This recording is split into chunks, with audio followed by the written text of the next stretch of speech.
LS 머트리얼즈, 저희가 이제 요 머트자 들어간 기업에 대한 기대감 몇 주 전에 이야기하면서 과연 오늘 상장날 주가가 어떨 것인가에 대한 이야기를 했던 적이 있었죠. 머트리얼즈 주가 현재 가격 제한폭까지 올라서 현재 300% 급등 24,000원을 기록을 하고 있습니다. 올해로 2호로 따따블이 달성을 한 기업이죠. 지난번에 이제 다른 기업 중에서는 이전에 뭐가 있었죠? 따따블을 기록한 기록 하나 있었는데. 예, KNS. KNS 네. 이후로 두 번째로 따따블을 기록을 했습니다. 참 대단한 것 같은데 어떻게 여기서 이 LS 머트리얼즈 공모하신 분 없으세요? 아무도? 저마저도 안 했네요. 그러니까 이렇게 간 거군요. 제가 했다면 이 정도까지는 못 올랐을 것 같다라는 생각이 드는데 저는 이제 얼마 전에 두산 로보틱스 공모 추천계약 했다가 한 5만 원대에서 치킨값만 겨우 벌고 나왔는데 그게 또 소갈비 값으로 올라가서 마음이 아팠던 적이 있었는데 자, 새내기의 반란 아직도 한 발이 남아 있습니다. 그게 바로 이 LS 머트리얼즈였고 그때 이전에 저희가 얘기했을 때 요거 당일 매도를 하는 게 좋다라는 그런 얘기도 했었거든요.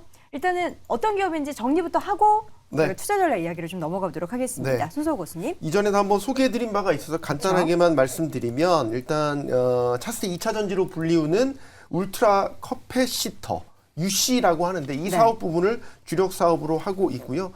이제 LS그룹에서 물적 분할해서 설립된 회사입니다. 자회사도 또 주목해서 보셔야 되는데 알루미늄 소재 부품을 생산하는 LS 알스코가 LS 알스코를 두고 있고요.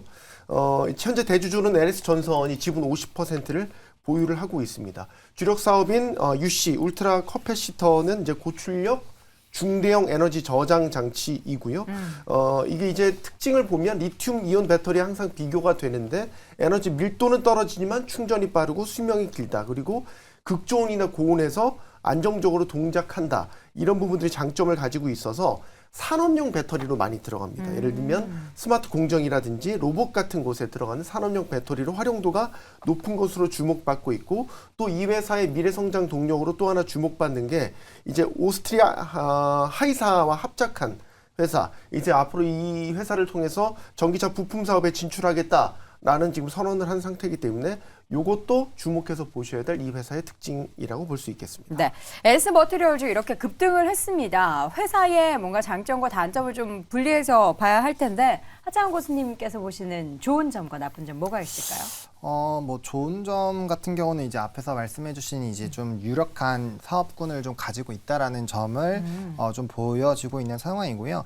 좀 단점을 좀 더 말씀을 드릴게요. 단점 같은 경우는 지금 일단 상장 이후에 유통 주식 수가 좀 꽤 많습니다. 33.91%로 좀 이슈가 있고요. 그다음에 이제 독립적 이사회 구성을 위해서 구주 매출이 필수로 지금 진행이 됐어야 됐거든요. 그래서 이제 구주 비중이 또 전체 공모주의 한 40% 정도가 됩니다. 근데 이게 이제 구주 매출이 높으면 요런 부분들이 다 이제 뭔가 투자나 사업적으로 넘어가는 게 아니라 구주주에게 좀 도움이 되는 쪽으로 가는 경우가 있거든요. 그래서 통상적으로는 안 좋게 평가가 되는데 요번에는 이제 독립적인 이사회를 구성하기 위해서는 구주 비중이 높았어야 되는 그런 부분들이 있었기 때문에 그게 또 지금 상장할 때는 어쨌든 문제가 없게 지나갔지만 이게 나중에 자금의 사용이 만약에 구주 쪽으로 또 빠지게 된다라고 한다면 이게 또 부담이 될 수 있기 때문에 이 부분은 좀 체크를 해보실 필요가 있지 않나 정도로 좀 정리를 드리겠습니다. 네, 이거 오늘 어떻게 팔아야 된다고 보세요?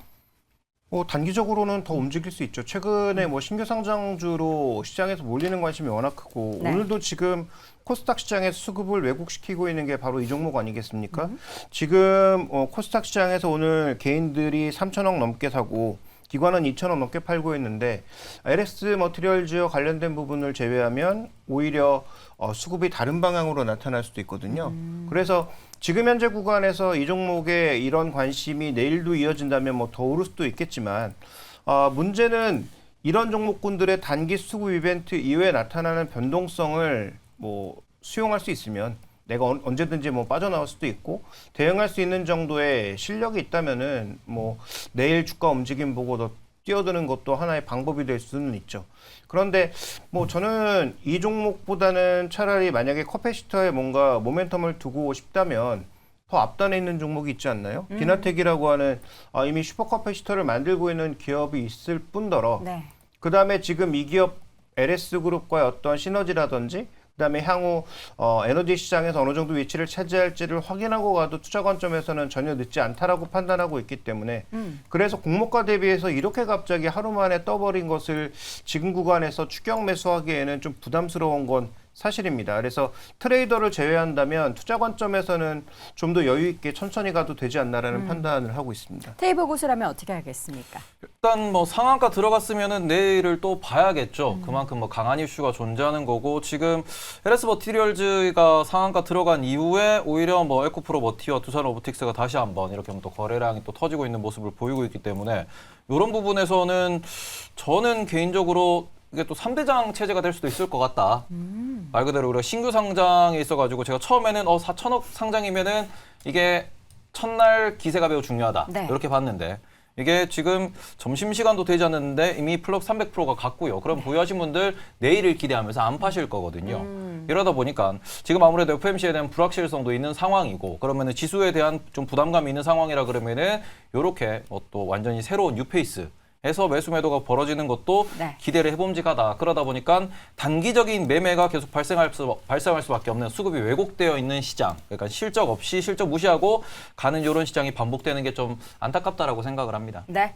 자, 지금 시청자분들 가운데서는 뭐 매도하셨다라는 분도 계시고 몇 주 받았다라고 이야기하시는 분들도 계시는데 여러분 다 제 덕입니다. 예, 제가 공모주에 참여를 하지 않아서 잘 된 것 같은데 그렇다면 저는 다음 거를 한번 노려보도록 할 텐데 내년 초에 상장이 예고된 뭔가 라이징 스타 이런 기업들 좀 있겠죠? 네, 지금 예고된 곳은 많이 네네. 있습니다. 일단은 내일 상장 예정된 곳 블루엠텍, 이게 의약품 전문기업 플랫폼 회사고요. 네. DS 단석이 이제 올해 마지막 IPO 상장 종목으로 지금 예정돼 있죠. 이 회사는 이제 배터리 플라스틱 리사이클 전문 기업이고요. 연초에 이제 IPO 예정된 곳 내년 1월 보면 포스 단말기 키오스크 제조사죠. 포스뱅크, 그다음에 벤처 캐피탈 회사 HB 인베스트먼트 예정돼 있고요. 또 조선기자재 제조사 현대힘스 지금 다 1월에 수요 예측 상장 예정돼 있는 이런 곳들입니다.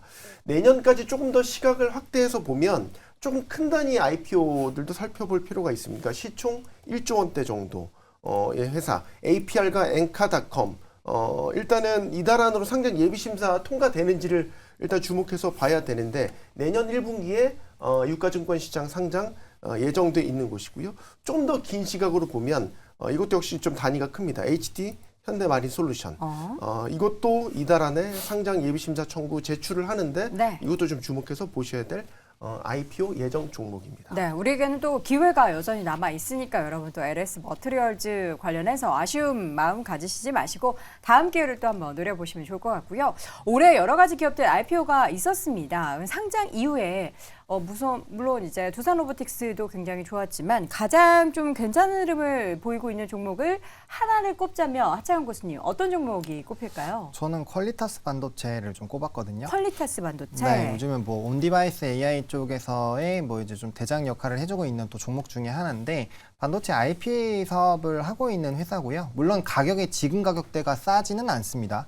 지금 가격대가 거의 PER 30배에서 40배 사이에 들어가 있는 상황이어서 조금 어느 정도 비싸다라는 평을 받을 수는 있지만 뭐 지금 시점에서 계속적으로 반도체 쪽으로 수급이 돈다라고 한다면 해당 쪽으로 좀 쏠릴 가능성이 있기 때문에 뭐 추가적인 상승력 가능하다라고 보여지고 있고요. 또 이제 고점 라인을 오늘 갱신을 하긴 했는데 아직 제대로 뚫은 적이 없습니다. 그래서 이 부분 뚫어주게 됐을 때 또 다시 한번 신고가 랠리가 또 수급적인 흐름으로 나타날 수 있기 때문에 뭐 최근에 뭐 에코프로 머티 같은 경우도 이제 편입 이후에 패시브 자금이 들어와서 네. 뭐 좋게 볼 수 있겠지만 그건 뭐 너무나 다 잘 알고 계시는 것 같아서 퀄리타스 반도체로 좀 선정을 했습니다. 네. 자, 이렇게 해서 오늘 상장한 LS 머티리얼즈뿐만 아니라 향후의 계획 그리고 지금까지 상장된 기업 중에서 가장 또 좋은 흐름을 보이고 있는 종목 하나 꼽아서 자세한 이야기 나눠봤고요. 다시 한번 네 분의 의견 한 줄평 정리해보겠습니다. 자, 김종혁 고수 신규주의 등락은 박스권의 산물이다. 손석우 고수는 LS 머티리얼즈 때를 잘 만났다. 하창원 고수는 올해 마지막 IPO 대회였다. 테이버 고수는 4천억은 애매하다라고 의견을 남겼습니다. 네, 오늘 쟁탑5 함께하고 있습니다. 이어서 2위 주제 확인해 보시죠.